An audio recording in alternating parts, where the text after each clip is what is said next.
बिस्मिल्लाहिर्रहमानिर्रहीम। अस्सलामुअलैकुम वरहमतुल्लाहि वबरकातुहू। डियर स्टूडेंट्स, उम्मीद है आप सब ईमान और सेहत की बेहतरीन हालत में होंगे। आज हम biology 9th class lecture number 20 की असेसमेंट शीट सॉल्व करेंगे। उससे पहले आप हमारे चैनल को सब्सक्राइब कर लें, वीडियो को लाइक करें और बेल आइकन को प्रेस कर लें ताकि आपको मज़ीद अपडेट्स मिलती रहें। जी स्टूडेंट्स, अब हम अपने सॉल्विंग सेशन की तरफ चलते हैं। जी, आज हम सॉल्व करेंगे biology class 9th lecture number 20। First आपका क्वेश्चन है मल्टीपल चॉइस क्वेश्चन। उसमें आपका फर्स्ट क्वेश्चन पूछा गया आपसे, error in the control of mitosis may cause. अगर एरर आ जाए माइटोसिस में तो वो किसकी वजह बन सकती है। ए ऑप्शन है ट्यूमर्स की, बी ऑप्शन है कैंसर की, सी ऑप्शन है बोथ ए एंड बी की, एंड डी ऑप्शन है नन। तो अब अगर आप देखें कि कैंसर या ट्यूमर ये दोनों की वजह बन सकते हैं तो आपको ये बोथ ए एंड बी इसका आंसर है।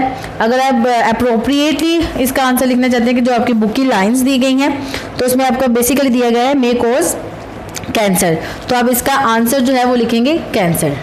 ठीक है, वैसे अगर फर्दर हम जाएंगे तो उसका आंसर आप ट्यूमर्स भी हो सकता है, कैंसर सेल जो आगे ट्यूमर भी बनाएंगे।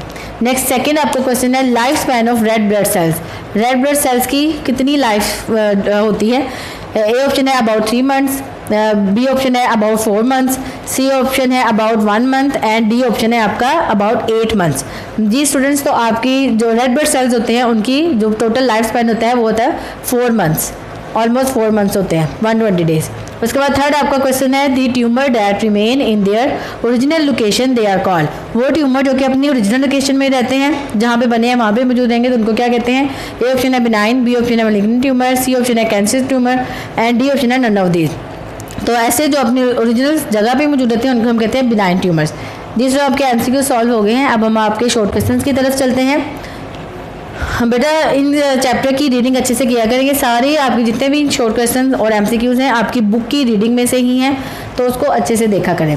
उसके बाद आपका फर्स्ट क्वेश्चन है when cell replacement occur in the body. Body में सेल रिप्लेसमेंट कब होती है। आपकी बुक का पेज नंबर 90 है, उसमें आपको टॉपिक दिया गया है सेल रिप्लेसमेंट। तो उसमें आप देख सकते हैं कि इसी अगर हम बात करेंगे new cells are form by mitosis and so they are exact copies of cells being replaced. जो उससे रिप्लेस हुआ था वो स्टार्टिंग से अगर हम देखें तो लिखा हुआ है आपको cell replacement in some parts of the body, जैसे स्किन है, डाइजेस्टिव ट्रैक है, सेल है, are constantly sloughed off and replace by new cells. और ये आपने पूरा जो आपका बुक में पैराग्राफ दिया गया है ये आपने इसमें लिखना है। उसके बाद आपका थर्ड क्वेश्चन सेकंड क्वेश्चन है define regeneration.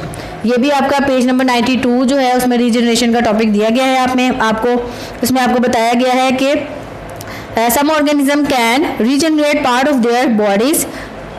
The production of new cells is achieved by mitosis. For example starfish में रीजनरेट होते हैं उसके लॉस्ट पार्ट, आम अगर लॉस्ट हो जाएगी वो तो दोबारा से रीजनरेशन के थ्रू वो बन जाएगी।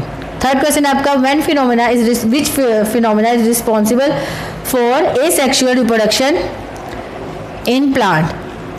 जी, तो अगर हम प्लांट्स की बात करें एसेक्सुअल रिप्रोडक्शन जो होती है वो वेजिटेटिव प्रोपोगेशन के थ्रू होती है।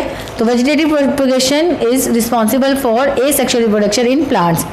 उसके बाद आपका फोर्थ क्वेश्चन है define error in mitosis. Mitosis में आपको एरर्स मतलब उसके नुकाइस आप कह सकते हैं या गलतियाँ, तो उसका आपका पेज नंबर 93 है बुक का। एरर इन माइटोसिस आपको टॉपिक दिया गया है, आपने ये वहाँ से लिखना है। उसके बाद आपका फिफ्थ क्वेश्चन है define significance of mitosis. Mitosis की सिग्निफिकेंस आपसे पूछी गई है।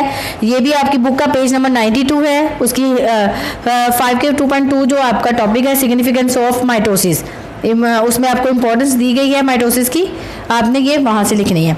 उसके बाद आपका लास्ट क्वेश्चन है डिफाइन मेटास्टेसिस। मेटास्टेसिस की आपने डेफिनेशन बतानी है। आपका बुक का पेज नंबर 93 है, एरर इन माइटोसिस है, उसकी सेकेंड लास्ट लाइन आप देख सकते हैं tumors can send cancer cell to the other part in the body where new tumors may form. This phenomena is called metastasis, means spreading of disease.